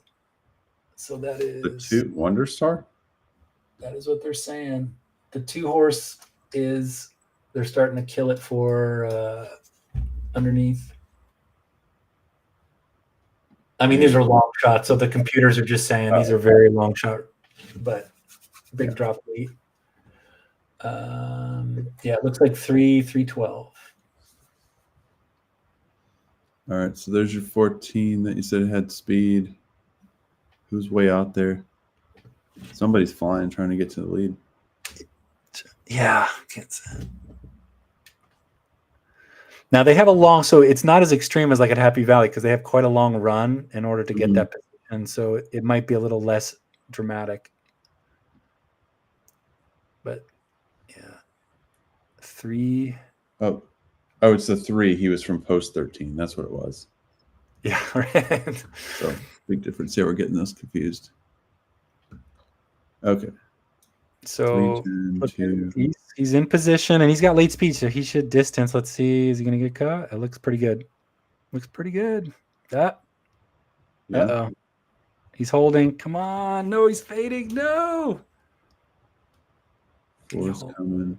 Hold. Can he hold? He's not going to hold. Who was that? 414.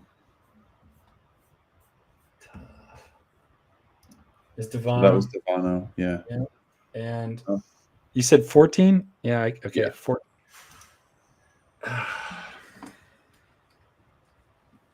King Prophet. Yeah, I mean the money showed on Devano. Yeah. You were projecting him 6-1, and he went off at. What did he go off at 9? Well, wow, at 9-2. He was 2-1 a couple minutes ago. Yeah, how did it end up? So Savvy Brilliant did go off the favorite. Lifeline Express got crushed. That's the 13. Devano went off at 9-2. Wow.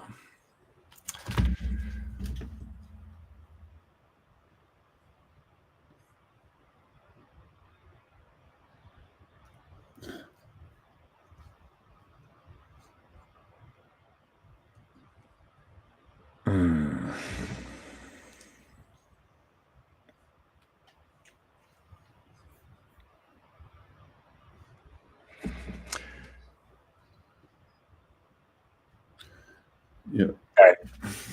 A lot of stuff to digest. I'm just going through some of the comments. Yeah. Yeah. Mac. All right. Cool. Yeah. Races are always amazing. Tough thing.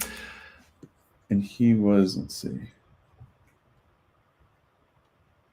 Did I get 6-1? I said 9-2, right? I guess. Yeah, 9-2. 9-2. So he was finished 13th last time. So I don't. Did something happen last time? Or? I had the wrong tote up. That's. I have too many screens open here. I don't know if he had a tough trip last time or whatever, but before Oh, that, it was 5.9. Yeah, so that's another. They use decimal odds at Hong Kong, so you can see like the inaccuracies of using right. the fractional odds.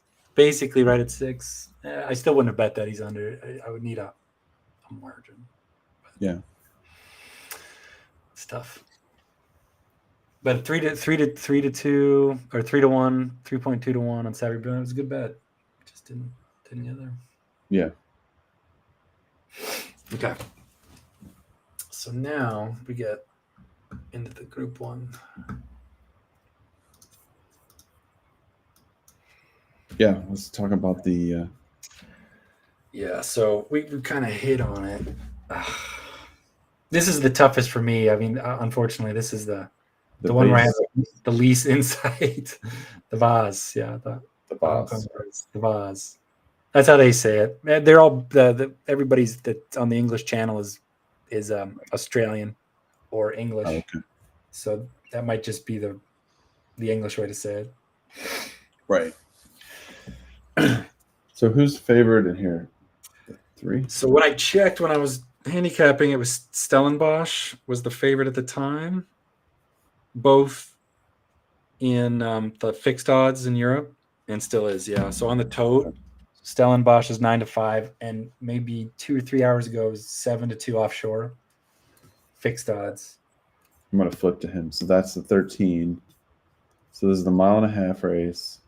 Yeah, and the reason this is a filly. So what's very interesting about this horse is that very rare to see a filly run in Hong Kong, and this is this rare case where this horse is getting 9-pound weight break. So all the other horses are running at 126 probably. Yeah, and she is running at 117. And so based on my statistical analysis of Hong Kong, that is about 2 1/4 lengths of relief. This is a 1,200 meter race too, right? Is it not? Or what distance is this race?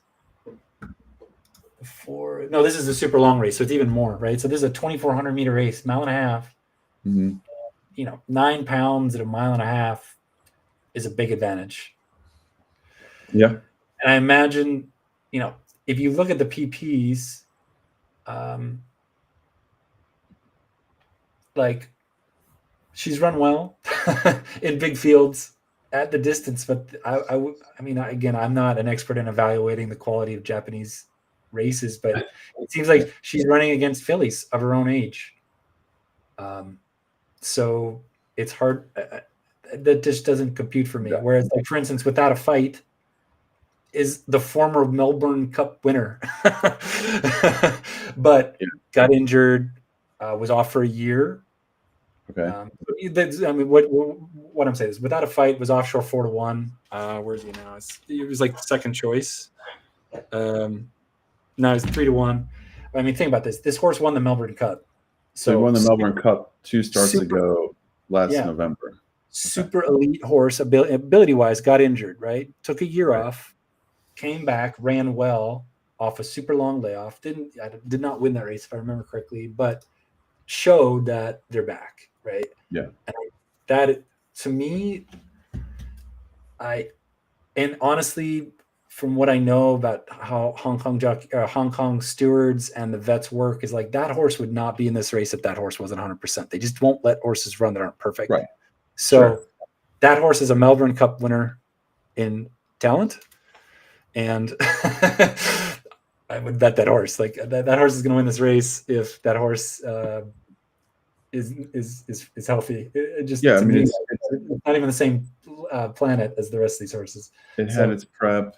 And again, I'm not an expert on Australian racing and Japanese racing, but the Melbourne Cup is the Derby essentially for the rest of the world. I mean, I don't know that. I mean, I think the best horses from Europe, if they came there, it's true. Probably would win. But the best horses in Europe aren't necessarily the stayers that are going 2 miles.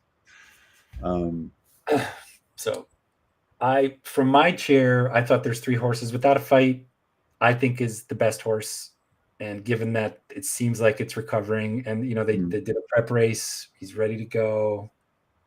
to me, that horse should be the best horse. And then Luxembourg was third choice offshore. I don't understand the love for this horse.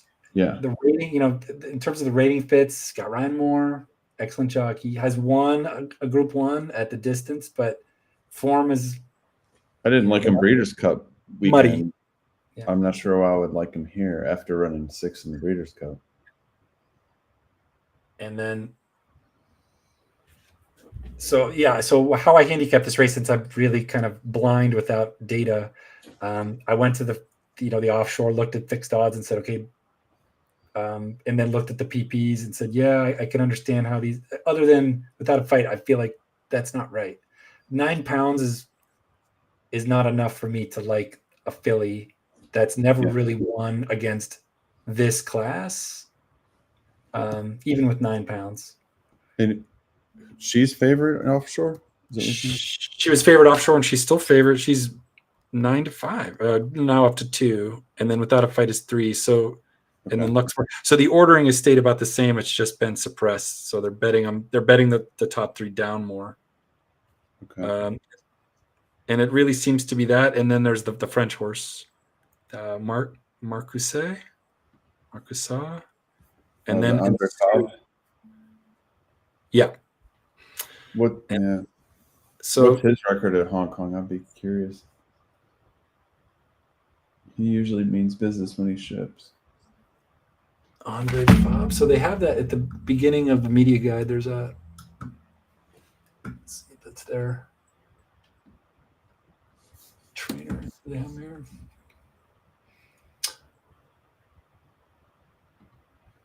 They only have summary stats for the Hong Kong trainers, like the licensed trainers, not the international.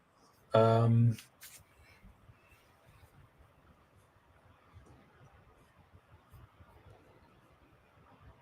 Okay, so we're talking about.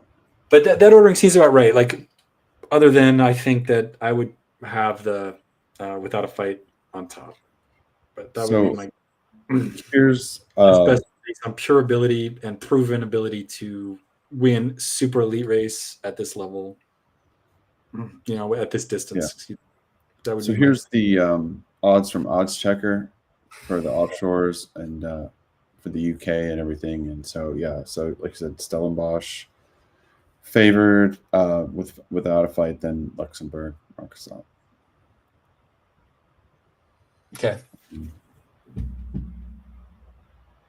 I mean, maybe it's questions about the health, but I feel like they came back, they ran well, it's healed. The speed wasn't, if I remember correctly, it wasn't great, but it's off a year-long layoff. You'd expect to improve.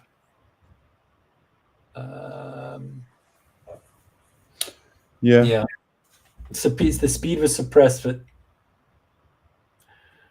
I mean, that's the thing. Like, even then, so like that last race, the speed in that race was equivalent to the best performance of the filly in terms of like international rating.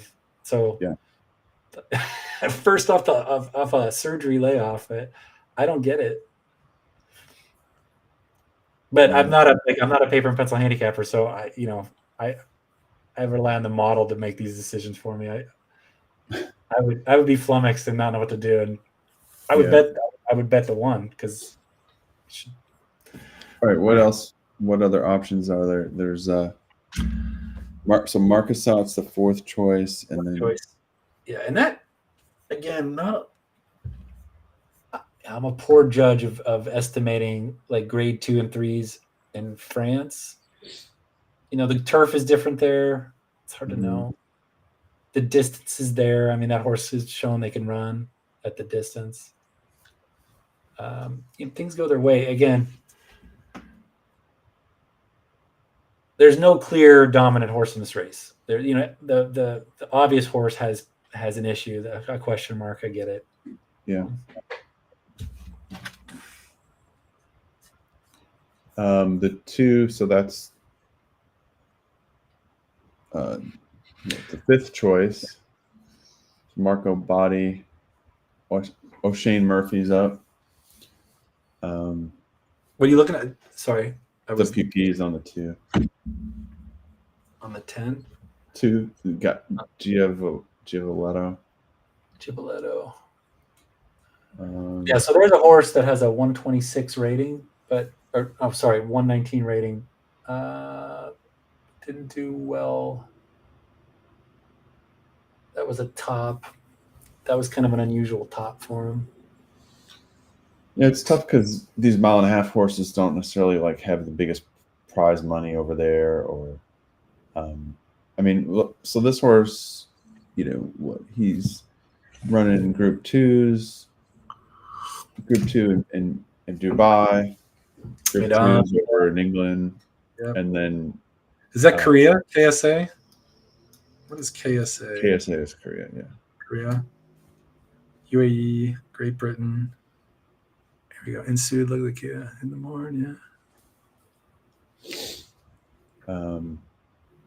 But he's second off a layoff. No, I don't know if he's cut for this, but yeah, it's probably tougher than he's faced. I guess maybe it's a drop in class for Luxembourg. Is that why he's third choice?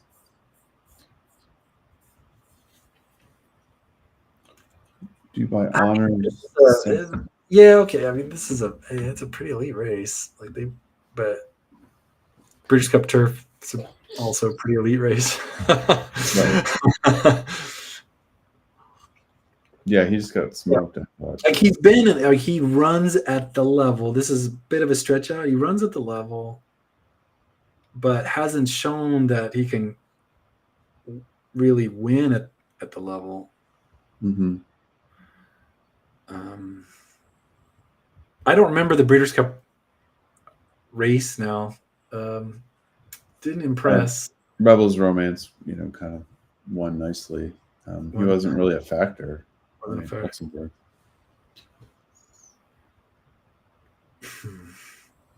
And hasn't. Oh, he ran here. He ran the Cup. Okay. Last year. That's where I've seen him. He did run here last year. People in the comments are talking about continuous. He's like an Aidan O'Brien second stringer. Yeah, so I do, because so Luxembourg ran last year in the Cup, and so I do have data, and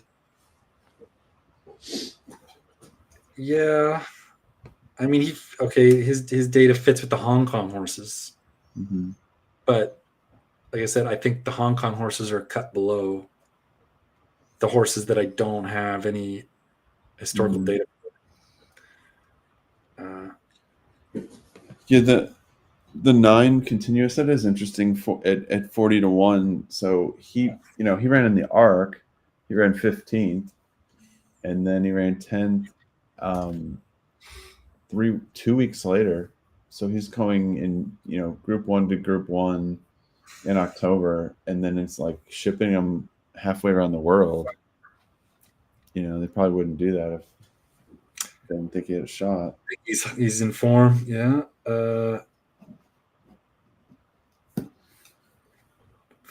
Ran poorly, but what is that? Finished 15 out of 16.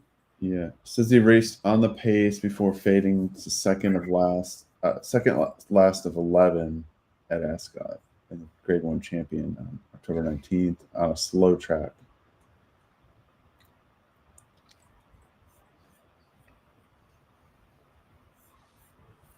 What did we talk? At 17 minutes. Yeah, I mean, these are great races.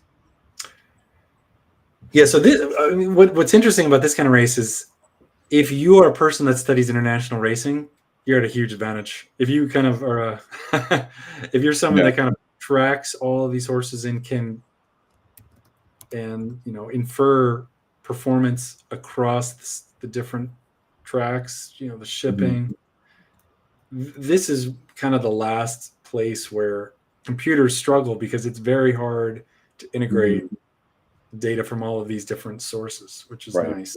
You actually have an advantage here. So I would imagine, if I had to guess, that this would be the least efficient tote today. It's just too hard. Right. The other races, like even though the tote might be inefficient on the the shippers, I don't think they're going to factor the bulk of the money is going to be on the Hong Kong horses where we have really good information. So this would be the race to make a good score. It seems like there's uncertainty in it. Yeah, and like you said, the local horses aren't really set up to go these distance races. I mean, I hate to say it, but it's just not a focus. So the horses that are in there, like so the best of the Hong Kong horses. Let me take a look here. I think it's Cayenne Generation's probably the best Hong Kong horse. Let me just check. Yeah. So Cayenne Generation, Tenziza, Edzeni, excuse me. Edzeni's up. It's Peering. It's a good trainer, probably the best trainer. I'll give you an example. So he's the best Hong Kong horse. I have him at a 91 speed rating in my old figure system. So like Luxembourg is a 94. Dubai Honor is a 97, like last out speed. And then Ensued is a 90. So like the best Hong Kong horse is about the speed is at the lower end of the horses, the shippers for which I have previous data. They're just a cut below. So maybe underneath in a vertical, and like telling that the top, like Purton doesn't have a mountainous race. Right. So the shippers have the best jockeys. Purton's taking a rest. I don't think is Karis Teaton in here even. Yeah, Teaton took a rest. So they just don't think there's any local stock that can do it. Brendan Abdullah's in there. 5G patch. Yeah, like my model has the Hong Kong horses at the best is at 6%. So that should be what 20, 18 to 1, 16 to 1.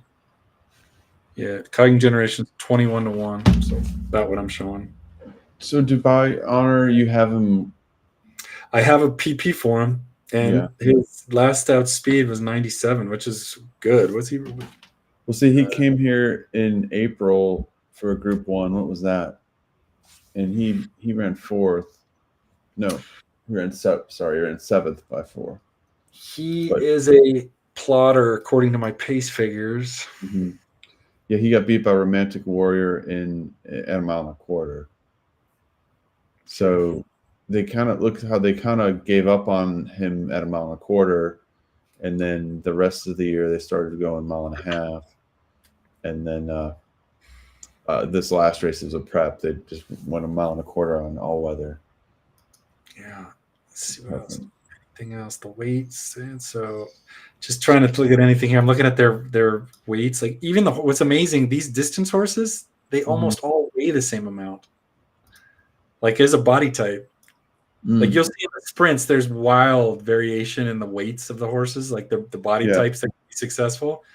But these horses are all within 60 pounds of each other. Yeah. Moscow Far says Dubai Honor is not a proper Group 1 horse. Yeah, I'm just trying to figure out which ones of these are proper Group 1 horses. But yeah, that's a good. It's the French horse without a fight, Luxembourg. I mean, but the French horse, he just ran 5th in Munich. And he was running 3rd at Longchamp, although it was heavy. So, he doesn't look amazing. Yeah. I trust Andre Faub, but this horse he's only earned 138,000. So, he's, I guess, on his way up, but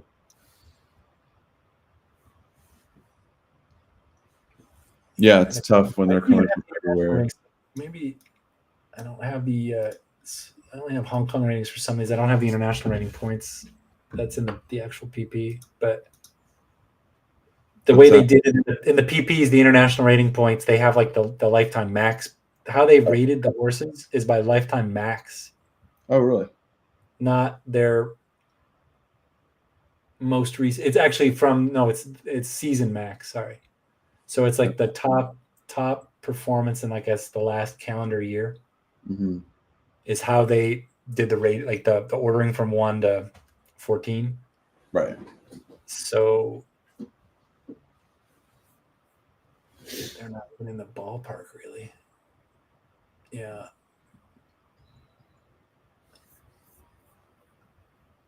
They're all kind of close. Yeah, so that Melbourne Cup, I mean, that wasn't Melbourne. That was, that was 121. So without a fight, if he runs back to his form before the injury, he'll win easily. Open lengths. It's an elite horse. And the question is whether or not that return is suggestive of he can do that. Because it looks like it fits his model. So if you look at, I don't know if you're seeing the PP with the, people on the stream aren't seeing this, but I have the PP up, Mm-hmm. not that one, the one that I actually showed you with the QR code on it. Yeah. Like they actually have the trajectory. So every year, his first out he runs like on a 111 and then progressively gets better. So that 111 fits his pattern, would suggest that he'll improve by something like 5 points. And that would be, and that's just the improvement. I mean, his top is way higher. So he's in that ballpark of these other horses, like that 114, 115. I mean, if these ratings are equivalent, the Iracine looks quite good on their international rating points. Oh, yeah. Yeah, like look at that last season, very consistent, and like the high 1 teens. And then let's take a look at what Stellenbosch. Yeah, well, Stellenbosch is not there. There's just nothing about that horse that looks good. I don't get it. And they're still there. Yeah. Other than the weight break. And I just can't believe there would be that much money flowing for a 9-pound weight break. Right.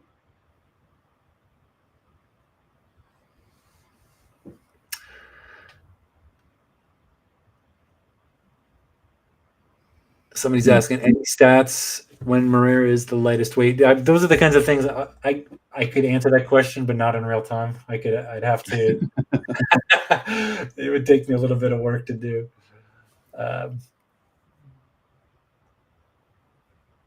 And he is not. He's not like a regular rider at Hong Kong. He rides on these big days at Hong Kong, but he's not part of the core rotation. Who's this? Moreira. Okay. He does ride. He's not part of the core rotation, but he rides on these big days.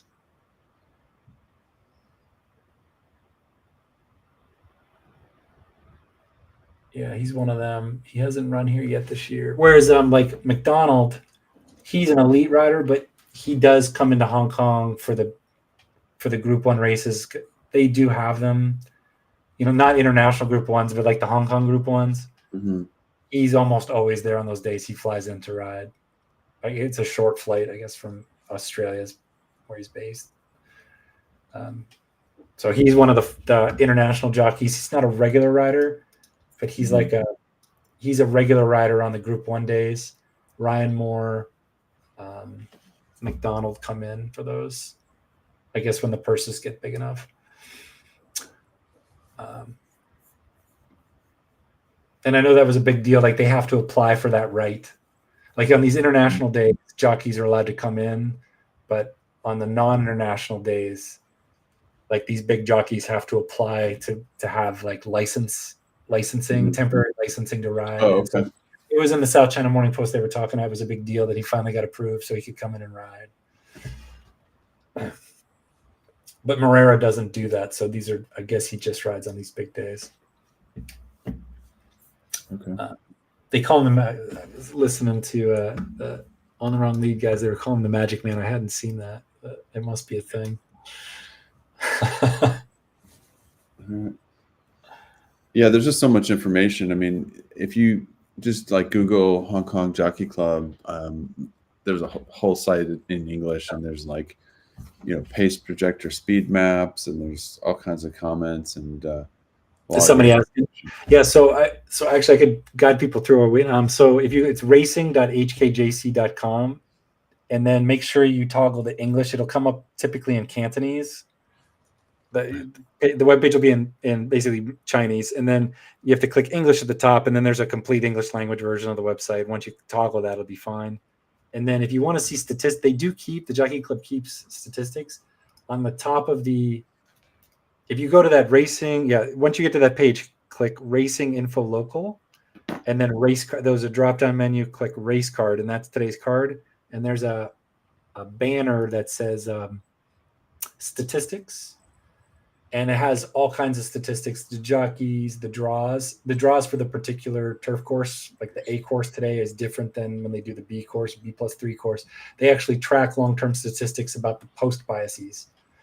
Trainer stats, like running trainer stats in terms of wins, and probably $2 ROIs on there. And I calculate them myself. I don't use their stats because when I'm processing my database, I do them internally in my own code.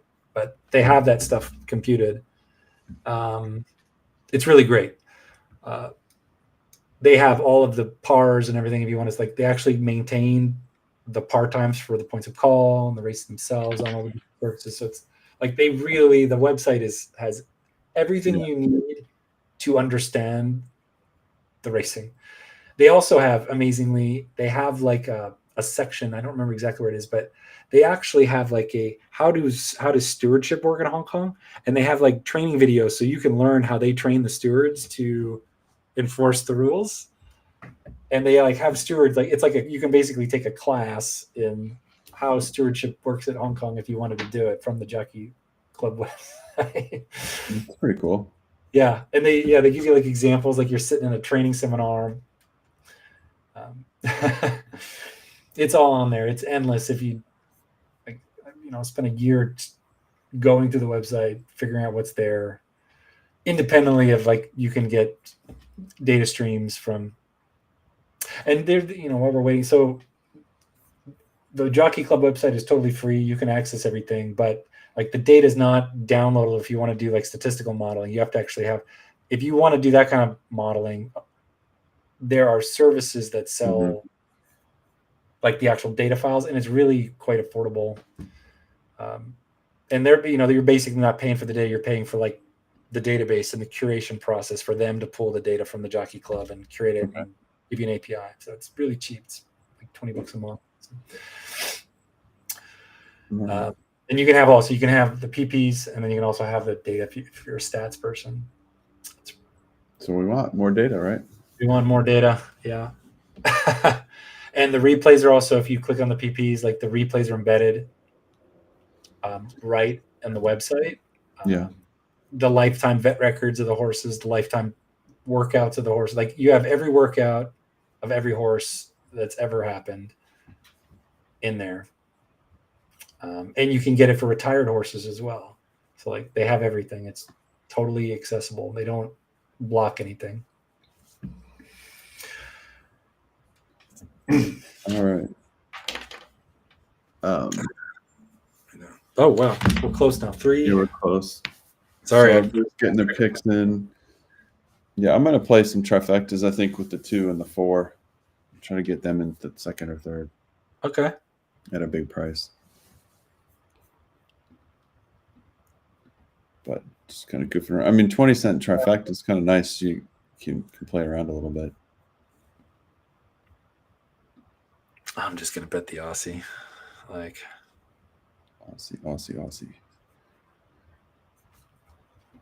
The Melbourne Cup winner. Sorry, I should say. Yeah, I know. Yeah, he might be Irish. We're with you.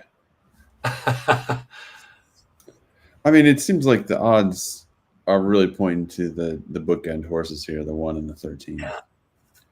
And I was just thinking, if one of them wins and then maybe one of them doesn't run that well, you could still get a decent payout here. Yeah. This is interesting because I really have no idea what's going to happen. Typically, I have a pretty good idea with the model. I can kind of imagine what's going to happen. I have zero idea what's going to happen right now.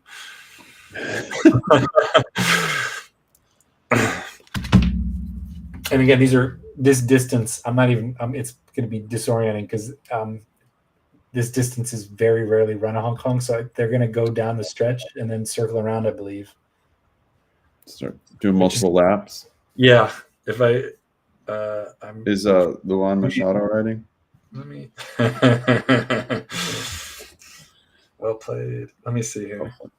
Hopefully, you will. Yeah. So the race 4, they start at the top of the stretch, and they're going to do run through the winning post and then do a full lap again. Okay. So like that never happens at Shotton. Like that's just not a configuration that's normal. That's yeah, it is. There we go. European horses versus Hong Kong horses, which is pretty cool. Yeah, so there's where you could get some betting, like you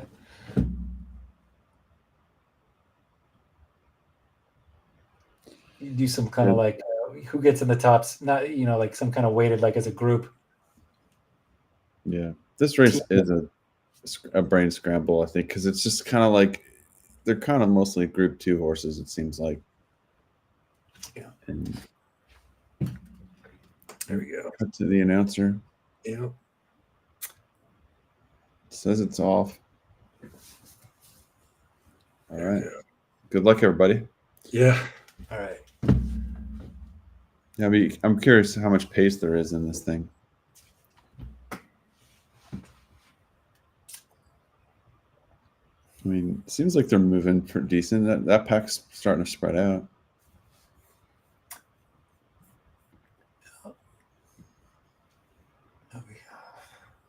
What's that? 7 and 10? 14 horse field. So the 14 is it's 13. The 13 is the filly. Yeah, see where she's at.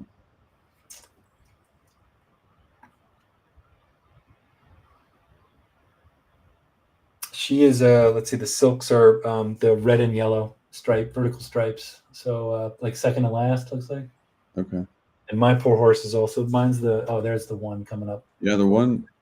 Yeah. Is it the one on the inside? The one's getting a great trip. Yeah.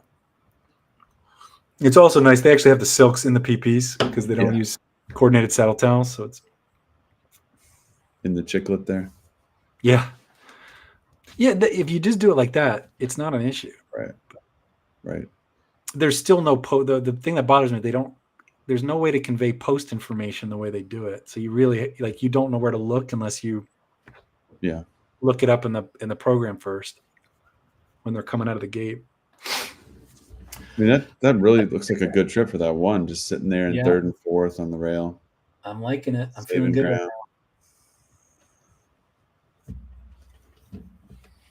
now. The 2's right behind him. That's not a bad trip on the 2. All right, here we go.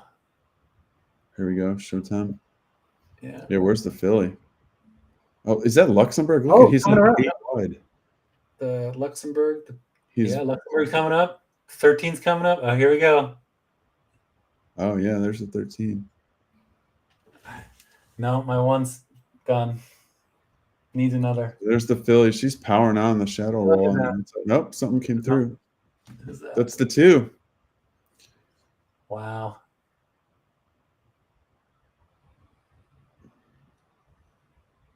Nice. 2 something 13.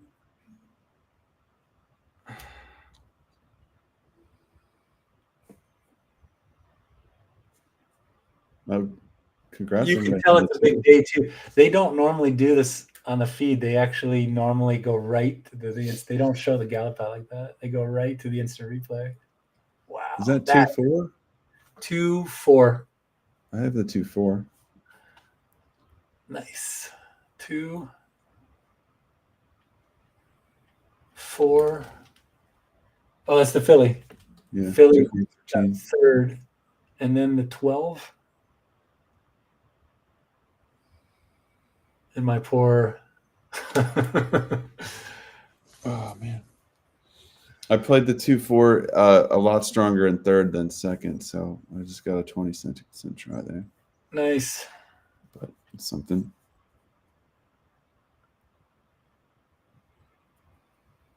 Because that 2 was a good price, right? That's Ocean Murphy, yeah. Ocean, Ocean, yeah. 11 to 1, 12 to 1.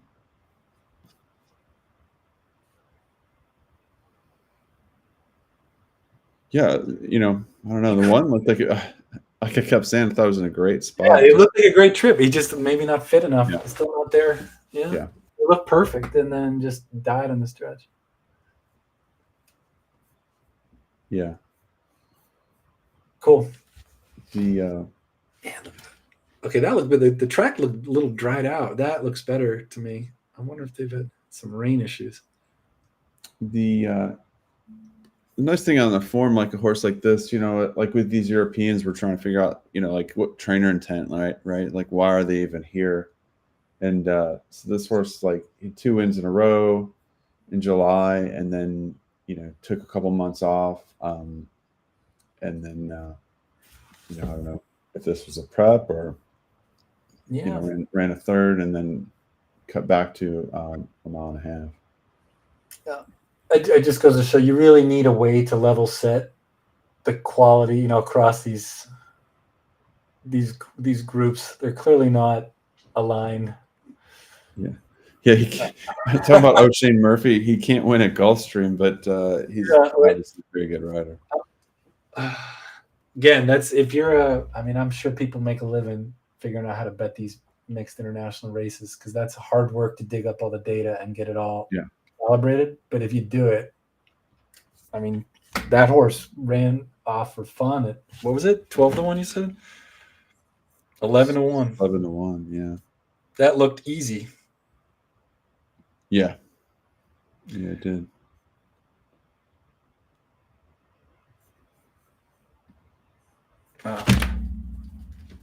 Well, and the sprint's up next. But, yeah, you're driving. The sprint. I mean, I'm definitely gonna watch that for sure. That'll be my nightcap.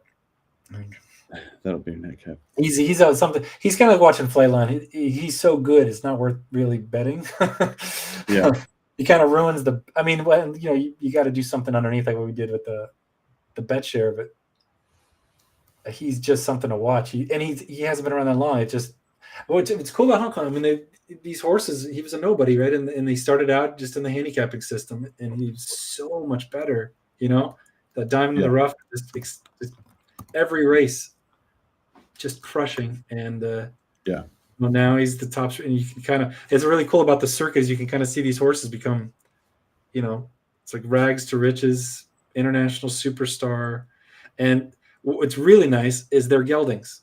So these horses are going to they just retired Golden 60, who was the best horse ever, and he was running at 8 at elite level, and then they talked about bringing him back for 9, and they decided it probably wasn't a good idea, so they retired him. But so the superstars at Hong Kong race till they're very mature, and so we can expect to see him, you know, barring injury, he'll be around for years. You can really see what their top is, which is it's cool. You don't lose your superstars there. Romantic Warrior's going to be around for a little while longer. Kying Rising now, you know, the talk of the town. It's cool. And like, what's his upper bound?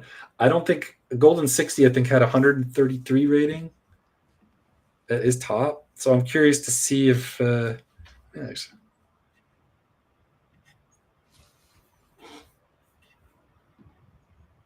How highly rated can a horse be? And he's so young. Yeah, this Kaya Rising, wow. He's at a 127. He's only had, he's 4. So he just tracks. It looks like he just tracks in like second, third, or fourth. He powers. He has the fastest early speed and the fastest late speed, and so that just like he's like push button. He's a push button horse. He picks the spot, you know. Yeah.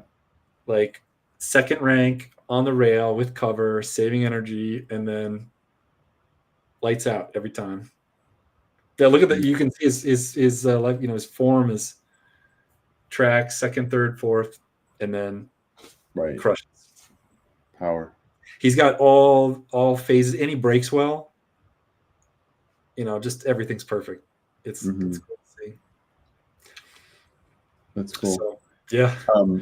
It's like, what's his, and this is his first Group 1, so that's kind of a big deal. I imagine it's going to be a big deal in Hong Kong. Like, after this, it's going to be, his form is just going to be Group 1 for 4 or 5 seasons.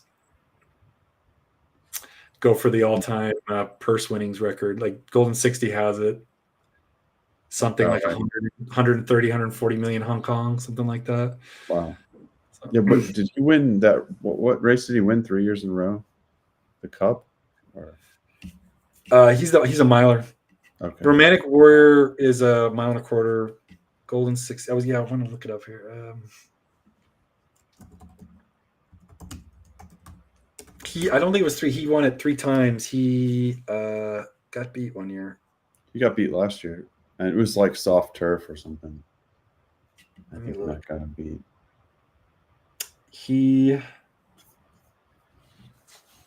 I wish no balls was in there. He got beat last year.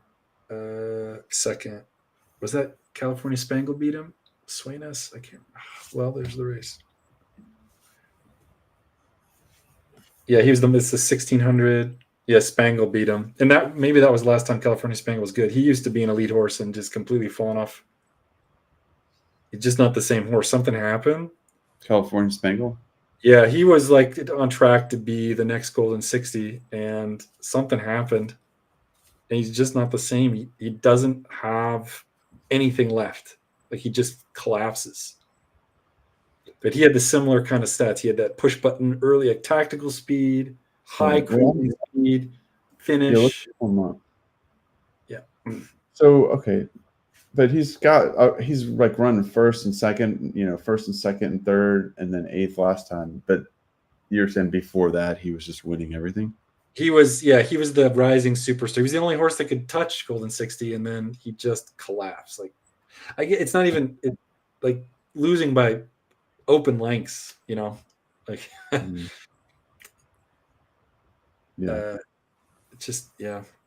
he did recover, if I remember, and then he was just dominant. You don't have his full form going back, so he was like Group 1, 1-1-1-2, 1-1-3, 1-1, and then 13, finished 13th, finished 7th, finished 4th. He did come back and win a couple of races, and then has just been drifting laterally, just not competitive anymore. And they shortened him, so he used to be a miler, now he runs shorter, and it hasn't helped. So clearly something went wrong. This horse was like destined for greatness, and then something happened. Huh. Well, all right. So we've been rolling 2 hours. So why don't we wind down here? Sure. You want to give out? I mean, this race is kind of a 1 to 9 shot. So I guess I got Risings. I mean, did I take? So here, let me just go through what I had for my notes. Okay. So. So race 5, I said superlatives for Kaiying Rising. The pace is whatever Zach decides it's going to be. He's like Kaiying Rising he's dominant in all aspects of the race. So early, late speed, he can do whatever he wants. So it's really going to be what Zach feels like the pace needs to be. He's fast enough he could take back and wait and pounce. He can lead if he wants to. So, and I looked at his speed figure. So Kaiying Rising's average race speed is higher than the max lifetime speeds of every other horse in the race. Like, so a horse, like, the competitors would have to run a new top to beat Kaiying's average performance, which means he hasn't shown everything. He's jogged in several of the last few races, so he has another gear and could improve his performance. And then so my model expectation has him. I don't have him at 1 to 9. I actually have him like 70%. But my model at those, like, there's so little data at those extremes that the model gets really inaccurate at the extreme tail of the distribution. So that it's probably conservative. 1 to 9 is probably fair. Right. And like basically my note was Zach just has to stay aboard. The values underneath, like who's going to be second. So I have Helios Express and how deep is your love. They're outside, both. We're not the outside, but the outside numbers.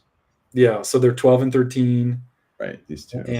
And you know, they're the best of all the mortal horses, and they've raced against each other several times, and they've kind of just beat each other. They're both about at that same speed level, and they're in form, and they have the two best other jockeys than Zach. So it's really the exciting races for second.